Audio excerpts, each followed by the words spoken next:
Hi everyone, कैसे सभी लोग। आई होप सब अच्छे होंगे और बढ़िया तरीके से अपना ख्याल रख रहे होंगे। मेरा नाम है शिखर सिंह और ये जो अपना नेशनल करिकुलम फ्रेमवर्क है एनसीएफ, जो कि सीबीएसई हर साल चेंज करते रहता है, थोड़े बहुत चेंजेस करते रहता है। तो अब इस बारी उन्होंने बहुत बड़े बड़े मॉडिफिकेशंस किए हैं और अगर मैं ओवरऑल बात करूं तो काफी अच्छे मॉडिफिकेशंस हैं अगर मैं स्टूडेंट की तरफ से देखता हूं तो।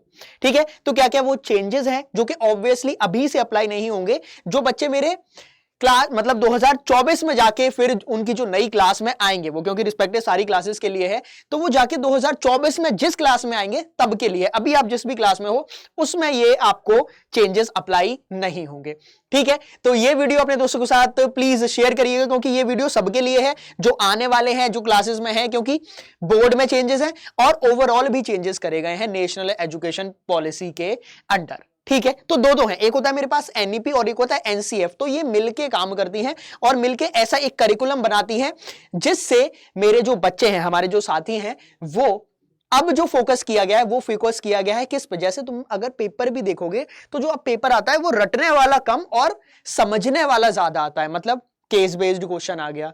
इसका मतलब यह है कि अब उन्होंने जो रटन विद्या थी ना बच्चों की, कि रट लिया आंख बंद करके पूरा वॉमिट कराए जो भी रटा हुआ है ना, अब हम लोग जा रहे हैं एक्सपेरिमेंट्स की तरफ। अब हम जा रहे हैं रियल लाइफ एग्जांपल्स की तरफ और मैं मानता हूं ये वाले चेंजेस बिल्कुल ठीक है। तो इस वीडियो को बहुत लंबा ना करते हुए मैं चलता हूं सबसे पहले पॉइंट पे, और ये पॉइंट मैंने शायद आप लोगों को बता भी रखा है। सबसे पहला जो मेरे पास रहेगा वो क्या है, board exams to be held twice a year.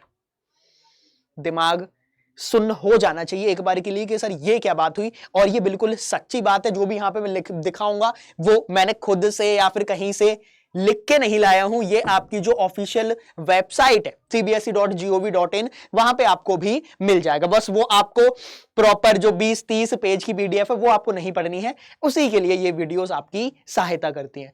तो अब ये ट्वाइस अ ईयर आपके बोर्ड एग्जाम्स 2 बार होंगे। वैसे अभी जो बोर्ड एग्जाम्स होते हैं वो मेरे फेब एंड और मार्च में चलते हैं। बढ़िया बात है सर, हमें पता है, 10th वाले और 12th वालों को तो पता ही होगा।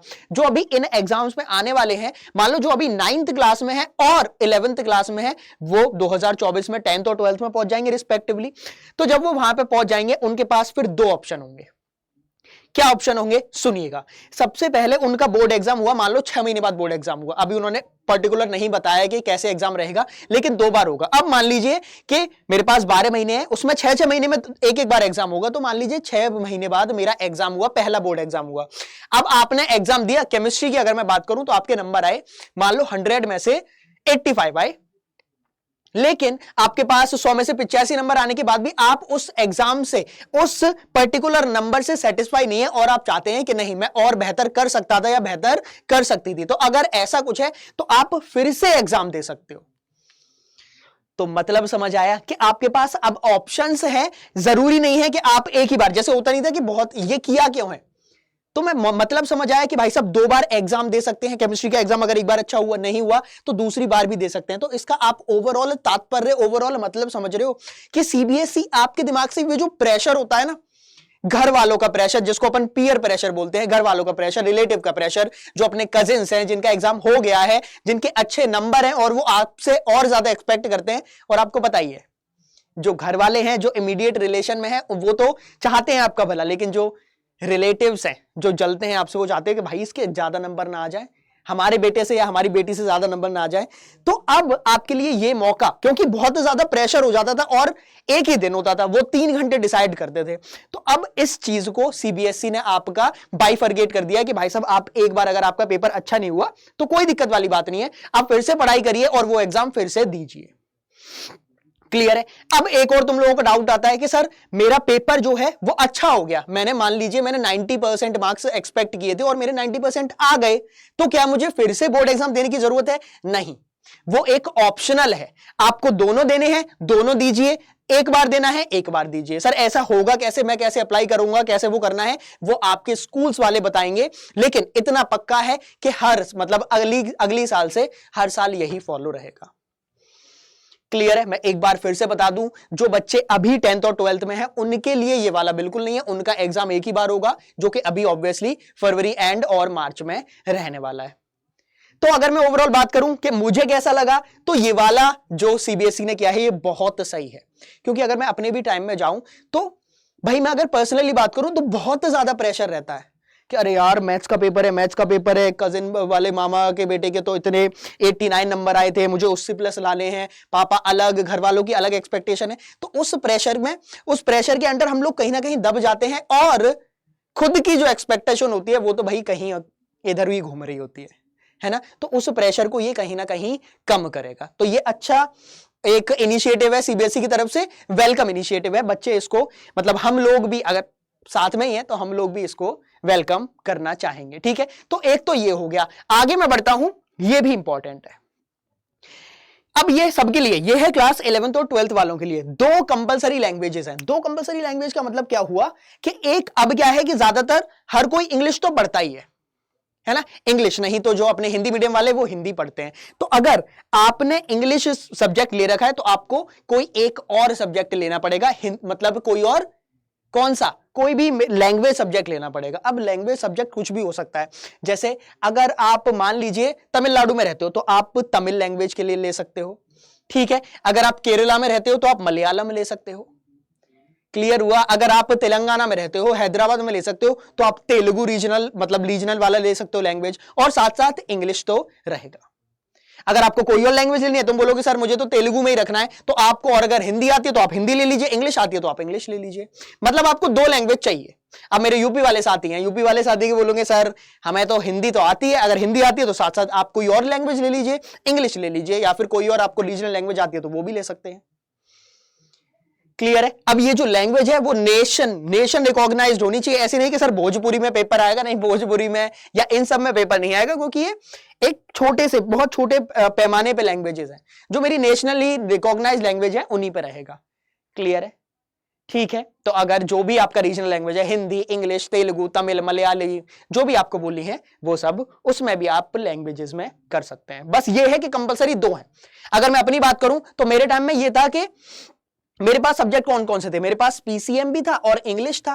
तो जो इंग्लिश था वो तो रहेगा, साथ साथ मुझे एक और लैंग्वेज, अब अगर मेरा एडमिशन होगा तो मुझे एक और लैंग्वेज लेनी पड़ेगी। तो अगर मैं होता तो मैं हिंदी और ले लेता, इंग्लिश है हिंदी और ले लेता। तो ऐसे आपको चॉइस करना है, और ज्यादातर मैं समझ के चलता हूं कि यहाँ पे जो साथी हैं वो इंग्लिश के साथ साथ हिंदी ही लेंगे। बाकी अगर आपको कोई और लैंग्वेज आती है तो आप उसमें भी अपने जिसमें भी कंफर्टेबल हो। यार कोई थोप थोड़ी ना रहा है कि भाई साहब तू यही पढ़ ना, जिसमें अपन कंफर्टेबल है वो अपन करेंगे। ये सिर्फ और सिर्फ किस लिए, अब ये वाला मूव किस लिए, ये क्यों किया सीबीएसई ने, या नेशनल करिकुलम फ्रेमवर्क जो बना है नया, उसमें ये चेंजेस क्यों किए गए, इससे ताकि जो यूनिटी इन डाइवर्सिटी वाली बात होती है कि यार हम लोग इंग्लिश में तो पढ़ लिया, इंग्लिश आती है, लेकिन जो अपनी रीजनल लैंग्वेज है, कैसा कल्चर है, तो कैसा अपना क्लासिक जो कल्चर रहता है उसके बारे में उससे थोड़ा सा जुड़े रहें, इसलिए ये मूव लाया गया है। तो ये भी अच्छा मूव है। क्लियर है, ठीक है। बढ़ते हैं अपन तीसरे पे। Student will not be specified to any course और स्ट्रीम। इसका क्या मतलब है बॉस, आ जाओ, बहुत बढ़िया चीज है। इसका मतलब ये है, सुनना, एक एग्जांपल देता हूं। जैसे मान लीजिए कि मैंने ले रखी है physics, chemistry, maths and biology.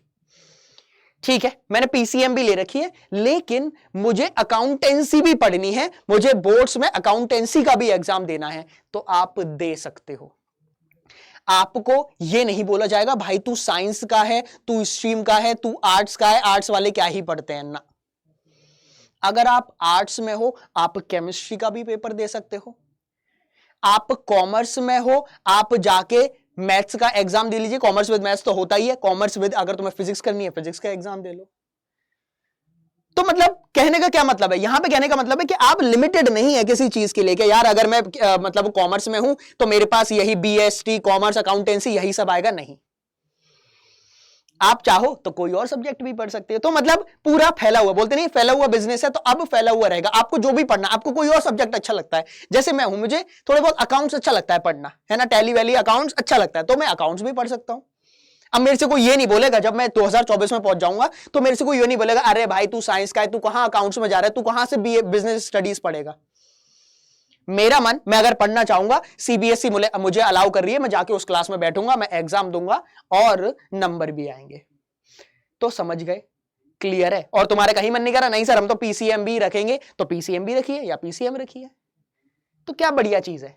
क्या बढ़िया चीज है। तो आप रेस्ट्रिक्टेड नहीं हो किसी चीज के लिए कि यार मुझे इतना ही पढ़ना है, मुझे और नहीं पढ़ना। जो भी करना है, जो भी पढ़ना है पढ़िए, ये भी बढ़िया चीज है ना, बढ़िया है। बढ़ते हैं, एक और पॉइंट मैं आपको दिखाता हूं। अब आते हैं स्कोरिंग मार्क्स के ऊपर। देखो सीबीएसई जो थी 2020 से पहले, मैं पर्सनल बता रहा हूं, 2020 से पहले जो सिलेबस था वो बहुत वास्ट था। जब हम लोग पढ़ाते थे, मतलब 2020 से पहले जब हम लोग पढ़ाते थे तो पूरा सिलेबस कवर कराने में बहुत टाइम लग जाता, 6-6 8-8 महीने लग जाते थे। लेकिन अब सिलेबस जो है वो बहुत कम कर दिया है कोविड के बाद। एनईपी 2020 जो आई थी कोविड के टाइम पे ही, जो नेशनल एजुकेशन पॉलिसी 2020 आई थी, उसमें उन्होंने केस बेस्ड, है ना, कॉम्पिटेंसी बेस्ड जो बोला था, वर्ड यूज किया था कि कॉम्पिटेंसी बेस्ड अब अपना सिलेबस रहेगा, कॉम्पिटेंसी बेस्ड क्वेश्चंस ज्यादा आया करेंगे। तो ये कॉम्पिटेंसी बेस्ड का मतलब ये हुआ कि अब आपको वो जो रटन विद्या थी और उसी के अकॉर्डिंग बहुत सारे चैप्टर्स डिलीट कर दिए। अगर मैं क्लास 11th केमिस्ट्री की बात करता हूं तो एस ब्लॉक एलिमेंट उड़ा दिया, बहुत इंपॉर्टेंट चैप्टर था। हाइड्रोजन उड़ा दिया, इंपॉर्टेंट चैप्टर था। इसका उड़ाने का मतलब यह था कि वहां से उन्होंने वो चीज कम करी है जिसमें मेरे पास बाई हार्टिंग की चीजें ज्यादा थी, रटने वाली चीजें ज्यादा थी। समझ आ गया। ऐसे ही क्लास 12th में जब आए तो पी ब्लॉक एलिमेंट पूरा उड़ा दिया, जबकि वो बहुत बड़ा चैप्टर है पी ब्लॉक। अगर तुम ढंग से पढ़ते या फिर मैं आप लोगों को पढ़ाता बैच के अंडर तो आपको 1 महीना लग जाता ढंग से पढ़ने वाली, क्योंकि बहुत अच्छा चैप्टर था वो, पर उड़ा दिया एनईपी 2020 के अकॉर्डिंग। तो अब जब ये वाले चैप्टर्स हटा दिए गए हैं तो इसका मतलब ये है कि अब आपके पास ऑप्शंस कम है। अरे यार कम चीजें पढ़नी है, जब कम चीजें पढ़नी है तो ऑब्वियसली मार्क्स तो ज्यादा आएंगे ही। और 2020 से 95, 96, 100% तक आ रहे हैं लोगों के। और एक तो ये रीजन मैंने बताया। दूसरा रीजन क्या है कि आपके पास अब 2 ऑप्शन है। भाई साहब मैंने सबसे पहला पॉइंट क्या था कि exam will be held twice a year. Twice a year का क्या मतलब है कि पहली बार आपने एग्जाम दिया, मजा नहीं आया मास्टर, एक बार और मैं दे सकता हूं क्या? हाँ भाई दे सकते हो, अप्लाई करिए, फिर से फॉर्म भरिए। क्लियर है। और इस चीज के लिए नई एनसीईआरटी भी रिलीज होने वाली है। बहुत भयंकर बात बता रहा हूं मैं। ये पूरी जो बातें, जितनी भी मैं बात बोल रहा हूं, ये शब्द हमारे हैं, लेकिन वो जो पूरी पीडीएफ है उस पीडीएफ में ये बातें लिखी हुई हैं। उस पीडीएफ में साफ साफ लिखा हुआ है कि इस करिकुलम को फॉलो करने के लिए हम लोग नई एनसीईआरटी, मतलब अगर मैं एग्जैक्ट बोलूं तो new NCERT will be published soon for following the current framework, है ना। तो इस फ्रेमवर्क के लिए नई एनसीईआरटी भी आपके लिए बन रही है। तो वो 2024 में जब आप पहुंचोगे तो आपकी, जब आप कोर्स खरीदने जाओगे, नई एनसीईआरटी मिलेंगी। ऑनलाइन जब भी आएगा तब मैं आपको बता दूंगा कि देख लो भाई ऑनलाइन नई एनसीईआरटी आ गई है, आप डाउनलोड कर लीजिए और देख लीजिए। क्लियर है, ठीक है। एक मैं एक्स्ट्रा और चीज बताता हूं, पॉइंट नंबर 5, क्योंकि यहां पे जब स्टार्ट हुआ था तो 4 था। एक और मैं आपके लिए एक बोनस पॉइंट लेके आया हूं कि धीरे धीरे आपके जो बोर्ड एग्जाम्स हैं वो मतलब कंप्लीट ना होके बोर्ड एग्जाम्स के नाम पे अब होंगे तुम्हारे मॉड्यूलर एग्जाम्स। मॉड्यूलर एग्जाम्स क्या होते हैं कि अब आपके पास ऑप्शंस रहेगा, ये एग्जाम देना है, ये एग्जाम नहीं देना है। ये कब के लिए है? ये अगले साल के नहीं है। ये सोच रही है सीबीएसई कि what CBSE is thinking. CBSE सोच रही है कि धीरे धीरे ये जो बोर्ड एग्जाम का प्रेशर है, पूरा जितना भी एनईपी, एनसीएफ, सीबीएसई जो भी चीज अब कर रही है, इतने सारे चेंजेस पहले ऑलमोस्ट 50 इयर्स तक सेम एनसीईआरटी, ना कुछ चेंज हो जाता, थोड़े बहुत क्वेश्चन इधर उधर हो जाते थे, एनसीईआरटी एग्जाम्पलर सेम छप रही थी, कुछ भी कोर्स चेंज नहीं हो रहा था। लेकिन अभी से 2020 से, मैं बोलूं 2016 के बाद से बहुत सारे चेंजेस हुए हैं, है ना। तो उन चेंजेस में से अब ये चेंजेस और होने वाला है, ठीक है। Just for information, just for GK भी है, मैं आपको बता रहा हूं कि धीरे धीरे आपके बोर्ड एग्जाम्स भी बंद हो जाएंगे। जैसे जो अभी 6th या 7th में है तो वो लोग थोड़ी सी सांस ले सकते हैं कि यार तुम्हारे बोर्ड एग्जाम्स भी बंद हो जाएंगे और तुम्हारे पास जो सिर्फ और सिर्फ बचेगा वो नॉर्मल ऑप्शनल एग्जाम होंगे, यार ये वाला मतलब एग्जाम मुझे देना है और कौन सा एग्जाम मुझे नहीं देना है। और अब लेते हैं इंपॉर्टेंट इंफॉर्मेशन उन साथियों के लिए जो अभी क्लास 12th में है, बोर्ड में है, बोर्ड के साथ साथ सीयूटी की प्रिपरेशन भी करना चाहते हैं। उनके लिए बहुत बेहतरीन चीज मैं आपको दिखाता हूं। आ जाइए इधर, आप लोग अड्डा वाले हो, मिलके अड्डा पे पढ़ाई करते हैं, तो यहां पे आ जाइए अड्डा 247, इधर आ जाइएगा, है ना। यहां आप डालेंगे अड्डा 247। आपके लिए एक बहुत बेहतरीन चीज मैं दिखाता हूं। आप लोग कहां हो? K12 में, मतलब स्कूल में हो, स्कूल में आ जाइए, K12 में आ जाइए। क्लास 12th ये रहा, ठीक है। यहां पे एक बैच है, ये है मेरे पास तेजस्वी साइंस बैच। इसमें यहां सीयूटी लिखा हुआ है, लेकिन हमने अब सोचा है कि जो हमारे साथी हैं क्लास 12th प्लस सीयूटी वाली, हम लोग इसमें पढ़ाई करने वाले हैं और आपको देखो सीयूईटी क्या है, बहुत इंपॉर्टेंट है, आपको पता ही होगा, कॉमन यूनिवर्सिटी एंट्रेंस टेस्ट है, जिसमें आप कोई भी डीयू हो गया, बीएचयू हो गया, उसमें एडमिशन लेते हो, है ना। तो इसमें आपके लिए हम लेके आए हैं physics, chemistry, maths, biology, GT, English. देख रहे हो कितनी फैकल्टी है, कितनी 6 फैकल्टी आपको दिख रही है। यहां पे ये जो कोर्स है आपको दिख रहा है 6374 का, लेकिन इसमें मैं और सस्ता आपको करके दिखाता हूं। आप ऑफर्स पे जाइए, यहां एक कोड यूज करिएगा बेहतरीन। मुझे पता है कि अभी तुम्हें लग रहा होगा सर थोड़ा सा और कम करिए, थोड़ा सा कम करिए, तो यहां पे मैं आपको बताता हूं Y787 कोड यूज करिएगा। अब ये तुम्हारा और कम हो गया, 1274 हो गया है, मतलब 1274 कम हो गए, 6224 का बैच पड़ रहा है। और सुनना, ये बैच आपके लिए जल्दी ही स्टार्ट होने वाला है, 24-25 से ये बैच स्टार्ट हो जाएगा। फटाफट से एनरोल कर लीजिए। और एनरोल तो आपने कर ही लिया होगा, जब आप एनरोल कर लोगे उसके बाद आपको क्या क्या मिलने वाला है यहां पे देखिए। कोड आपको मिल गया Y787। आपको कितनी फैकल्टी यहां पे दिख रही है? 6। कितने पैसे हैं? ऑलमोस्ट 6000। कब तक रहेगा? मई तक रहेगा, जब तक आपके सीयूटी के एग्जाम कंप्लीट नहीं हो जाते। तो हर एक जो फैकल्टी है वो आपको 1000 रुपए में मिल रही है। मतलब मैं आपको मिल रहा हूं 6 महीने के लिए 1000 रुपए में। यार मतलब सोच लो कि मैं कितने कितने कम रेट पे, कितने कम अमाउंट पे आप लोगों के लिए 6 महीने के लिए अवेलेबल हूं। तो यार देख रहे हो, 6 महीने के लिए 1000 रुपए में मैं पढ़ाऊंगा आप लोगों को, पूरी केमिस्ट्री कवर कराऊंगा। और सिर्फ मैं नहीं भैया, फिजिक्स है, मैथ्स है, इंग्लिश है, जीटी है, सब कुछ है। जीटी जनरल टेस्ट जो कि अपना सीयूटी के लिए बहुत इंपॉर्टेंट है। देख रहे हो, तो फटाफट से तेजस्वी बैच में एनरोल कर लीजिए। नीचे यहां पे कोड भी लिखा आ रहा है Y787। इससे क्या है कि आप लोग फेस टू फेस मेरे से जुड़े रहेंगे, तो 1 to 1, क्योंकि पर्सनली कनेक्टेड फिर रहते हैं व्हाट्सएप पे, तो उससे कोई प्रॉब्लम नहीं आती है। प्रॉब्लम आती है तो मैं आपके लिए फिर जवाबदेही हो जाता हूं। क्लियर है? ठीक है, तो आई होप दिस हेल्प्स। फटाफट से इसमें एनरोल कर लीजिए, बैच स्टार्ट होने वाला है। मैं नहीं चाहता कि आप शुरुआत मिस करो। ठीक है, चलो फिर आई होप कि आपको ये पूरा सिनेरियो कैसा क्या होने वाला है वो समझ आया होगा। मिलेंगे अगले सेशन में, तब तक के लिए अपना ख्याल रखिए और इस वीडियो को अपने दोस्तों के साथ शेयर करिएगा। साइंस अड्डा पे नए हैं तो सब्सक्राइब करके रखें, ताकि ऐसी रिलेटिव इंफॉर्मेशन और पढ़ाई की वीडियोस आपसे कभी भी मिस ना हो। मिलेंगे अगले सेशन में, ध्यान रखिए अपना। Thank you so much, bye bye.